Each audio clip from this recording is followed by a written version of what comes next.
Pre, kita mo ba sila? Oo, pre. Di ba CPM yan? Oo nga, bakit ang saya nila? Oo nga, no? Ano po ang pangalan nyo? Ako po si Liamar Oliver ng STM 214. Ano po ang role nyo sa CPM? Ako po ay samantalahang student lay coordinator ng CPM. Masaya ba maging parte ng CPM para sa'yo? Para sa akin, oo, masaya maging parte ng CPM dahil hindi ka lang makakasama sa kapwa mo gusto mag-serve sa simbahan. Pero at the same time, makakapag-serve ka rin sa Diyos at mapapalakas mo pa ang pananampalataya mo sa Kanya. Tingin mo ba dapat sumali sa CPM yung iba?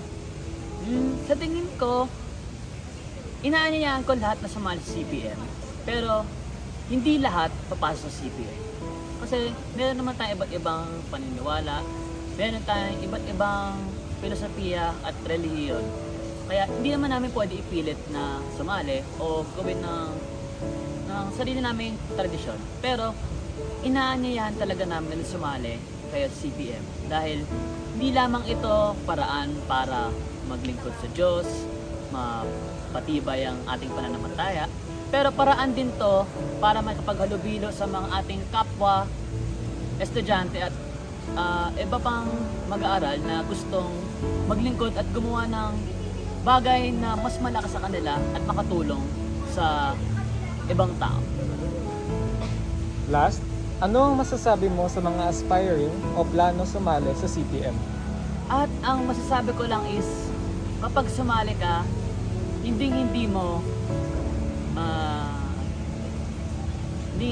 mariregret. Ano po ang pangalan mo? Ang pangalan ko po ay John Del Ruby Magtubo from STEM 214. Ano po ang role mo sa CPM? Ang role ko sa CPM ay usher and nag-assist din ako every mass. Masaya ba maging parte ng CPM para sa'yo?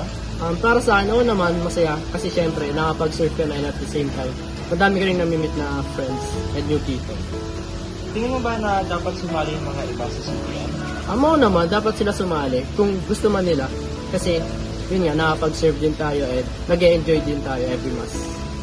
Ano po ang masasabi mo sa mga aspiring o plano sumali sa CPM? Ang masasabi ko lang sa kanila ay sumali na sila sa CPM kasi di naman nila pagsisisihan na sumali sila sa CPM kasi mag-enjoy sila, magiging masaya sila. And makakapag-serve pa sila kay Lord. Sali na kayo dahil sa CPM, pamilyang masaya tayo.